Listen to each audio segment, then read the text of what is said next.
አረ ተይ ሰላም ስመሽ እኮ ጉንጬን አደማሽ።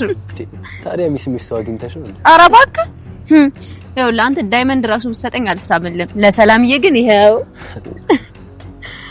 እስቲ በጣም ታምራላችሁ። አንተ ብትገባ ግን አስበው ፎቶ እንዴት እንደሚበላሽ። ታጣይ አረ እንደዛ ይባል ነው እንዴ? ሰላምዬ ለምንድን ነው የማይባለው? ያውልሽ ናታን ወንድም የለውም እንጂ ዋንዳለች ከሆነ እነምጥን ቤት የተገዛውን ፍየል ይመስላል ብላኛለች ለበዓል።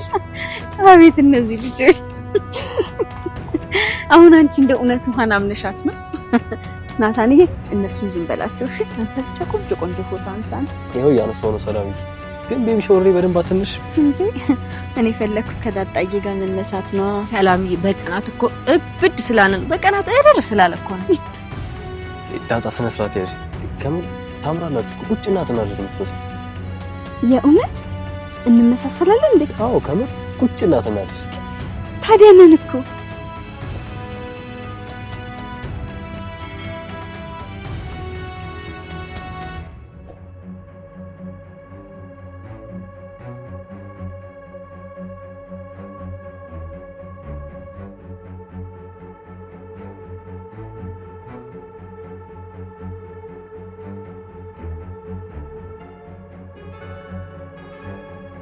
አማኛችሁ ለሳ ነው የምታግሹ። እንደውም እኛ ጋር መውረድ የለባትም። ዳጣም ሰላም መውጣት ነው ያለባችሁ። ሂጂ ግን መቼ እንደምትለወጪ ፈጣሪ ይወቅ። ማንኛው ሰላም ለምን እንደመታችሽ እኔ ራሴ ወርቻ አረጋግጣለሁ። ለዚህ ማይ በማንም እየተመጣ አልኖራትም። እሺ በጣም ጥሩ ነው። ታዲያ ውልቅ ማለት ነው። ማን ያዘሽ ታላችሁ ደግሞ ማይ በራሴ ስታርገ ሲከል ያለኝ ደስ ይላችኋል። ጉረኛ መቼም አታደርግም። ለካፊ አሳያችኋለሁ ደግሞ ታላቅ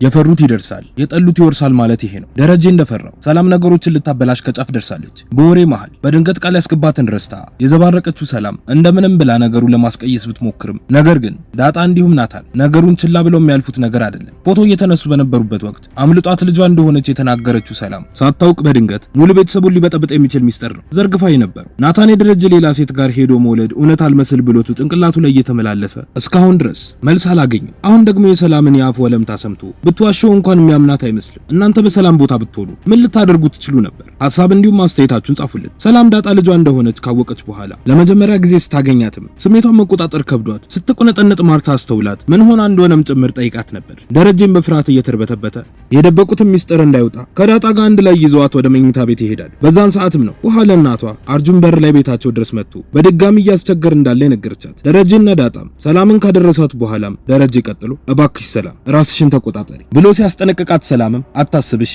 ሂድ በቃ ጋሼ ብላ ትለዋለች። እሱም ካልሽ እሺ ብሏት ይወጣል። ወደ መኝታ ቤቱም ሲገባ ማርታን ያገኛትና ማውራት ይጀምራሉ። እሷም ቀጥላ እኔም መልህ ደሬ አስተውለህ ከሆነ ሰላም ባህሪዋ በጣም ተቀይሯል። ምናልባት ጫና አብዝተንባት ይሁን እንዴ እየበደልናት እንዳይሆን ከሆስፒታል ከተመለሰች በኋላ ልክ አይደለችም ብላ ስትለው ደረጀም ምናልባት ራሷን ስታ ስለወደቀች ሊሆን ይችላል። ነገር ግን አሁን እኮ ተረጋግታለች። ይኸውልሽ ማርቲ ስራ እንኳን ልስራ ካለች አትከልክያት፣ ባይሆን ብናግዛት ነው የሚሻለው ብሎ ሲላት ማርታ ከሱ ግን ሌላ ሰራተኛ ብንጨምርላት አይሻልም ብለህ ነው? ብታይ እኮ ደሬ አንድ ቀን ብትታመም ልጆቹ ተንጫጭተው ሊሞቱ ነበር ብላ ስትለው እሱስ ልክ ነሽ ማርቲ፣ በቃ ሌላ አዲስ ሰራተኛም ቢሆን እናመጣለን ብሎ ይመልስላታል። ማርታም ቀጥላ ደግሞ ሳልነግርህ ያ ልጅ እኮ አሁንም ኤቢን ተከታትሎ እዚህ ሰፈር መጥቶልሃል ብላ ስትነግረው ደሬም በንዴት የእውነትሽን ነው? ከዚህ በፊት መታሰሩ ምንም አላስተማረውም ማለት ነው? ግድ የለም ማርቲ ለኔ ታዩ፣ እንደዛ ከሆነ በድጋሚ ለፖሊስ ነግሬ አስቀፈድደዋለሁ ብሎ ይላታል። ማርታም ቀጥላ እንደዛ ይሻላል፣ ግን ደሬ ከዚህ ሁሉ ለምን የናታንን አባት ደውላ አናግረኸው ብንገላገል አይሻልም ብላ ስትለው ደረጀም እንዳታስቢው ማርቲ ይህንን ነገር ከዚህ በፊትም ነግሬሻለሁ፣ በፍጹም ሊሆን አይችልም። እሱ እኮ አይወዳትም። ይልቅ አንቺም ዝም ብለሽ አትድከሚ እና ደግሞ ናታን እወዳታለሁ ካለም ላግባት ብሎ ይምጣ፣ በስርዓትና በወጉ ሽማግሌ ይላክና ልጃችሁን ስጡኝ ይበል፣ እኛም እንስተው ብሎ ሲላት ማርታ እንዴ ደሬ ስርዓቱማ ግድ ነው እና እቺን የመሰለች ወርቅ ልጅ ዝም ብሎ ላፍ ሊያደርግ ነው እንዴ ብላ ትሏለች። በዛን ሰዓት ዳጣና ሰላም ማዕድ ቤት ውስጥ ሆነው የሆድ ወዳቸውን እያወሩ እየተጫወቱ የድሮ ያለፈ ታሪካቸውን እያወሩ የእናትና የልጅ ጊዜ እያሳለፉ ነበር። ምግብም እየሰሩ ምግባቸውም ደርሶ ከበሉ በኋላ ወደ ሰላም መኝታ ቤት ሄደው አብረው ይተኛሉ። በነጋታውም ጠዋት ኤቢና ውሃ መመገቢያ ጠረጴዛው ላይ አብረው ተቀምጠው ቁርስን ለመብላት እየተጠባበቁ ኤቢም ቀጥላ ቁርስ የለም እንዴ ዛሬ ለምንድን ነው እስካሁን የቆየው ብላ ውሃን ስትጠይቃት ውሃም ቀጥላ ዳጣ ካልመጣች ዛሬ ቁርስ የለም ብላለች ሰላምዬ፣ ለኔ ግን ኤቢ እንዳታይሽ ብላ ደብቃ ሰታኛለች ብላ ስትላት ኤቢም ተናዳ ማን አባቷ ስለሆነች ነው እሷ ሳትመጣ አትበሉ የምትለው? ያቺ ደግሞ በጣም አበዛችው ነው ሰራተኛ መሆኗን ረስተው ነው። በያውን ሂጂና ቁርሱን ቶሎ አቅርቢው በያት እኔ ልወጣ ነው ቸኩያለሁ ብላ ውሃን ትልካታለች። ውሃ ተነስታ እንደሄደችም ናታን ይመጣል። ከአቢጌል ጋርም ሰላምታ ይለዋወጡና ይቀመጣል። ኤቢም ቀጥላ ሰምታል ያቺ ያለችውን ዳጣ ሳትመጣ ምግብ አይቀርብም ምናምን እያለች ነው እኛ ብር እንደምንከፍላ ተረሳችሁ መሰለኝ ብላ ስትለው ናታንም ምን ሆነሽ ነው ኤቢ ሰላም እኮ ነብሰ ጡር ናት ሲሆን እኮ አንቺ ነበርሽ ሰርተሽ ልታባያት የሚገባው ጭራሽ ደግሞ እሷም ላይ ልትጮህ ያምርሻል እንዴ ብሎ ሲላት የበለጠ ተናዳ አሳይሃለሁ እሺ ምን እንደማረጋት ብላ ዝታ ወደ ማዕድ ቤት ትሄዳለች። እንደደረሰችም ለምንድን ነው ቁርስ ማይሰጠን ብላ ሰላምን ስትጠይቃት ውይ ኤቢዬ አንድ ላይ እኮ ብሉ ብዬ ነው ዳጣም እየመጣች ስለሆነ ተጠባብቃችሁ ትበላላችሁ ብላ ስትላት ኤቢም ስለሷ እኔ ምን አገባኝ ሲጀመር አንቺ ስለሷ ምን አገባሽ እሷ የትም ትዞራለችና እኛ ሳንበላ ማርፈድ አለብን እንዴ ብላ ስትጠይቃት ሰላምም ኤቢ አንድ ላይ ብትበሉ ቆይ ምን ችግር አለ ብላ ጥያቄዋን በጥያቄ ትመልስላታለች። ኤቢም ቀጥላ እኔ መቼም ከሷ ጋር አልበላ ታስጠላኛለች ሲጀመር አንቺና ያቺ ድርይማ የሆነ ነገር አላችሁ እየተማከራችሁ ነው ቤቱን የምትበጠብጡት ሰሚኛለሽ እንደውም በተኛችበት አንቄ ነው እሺ መገለልሽ ብላ ስትላት ሰላምን በንዴት ምንድነው ያልሽው ብላ በጥፊ ተደረግማትና ሰሚኛለሽ እስከዛሬ ድረስ ያሰቃይሻት ይበቃል እሺ ብላ ስትላት ሁኔታዋን ያየችው ውሃን በድንጋጤ እየሮጠች ወደ ሳሎን ትሄዳለች። አቢጌልም አንቺ እኔን በጥፊ መታሽኝ አይደለ አሳይሻለሁ እሺ እዚህ ቤት አትኖሪያትም ብላት በፍጥነት ከቦታው ላይ ዞር ትላለች። እየሮጠች የወጣችው የነበረችው ውሃም እየተደናበረች ናታንና ዳጣ የተቀመጡበት ጋር ትመጣና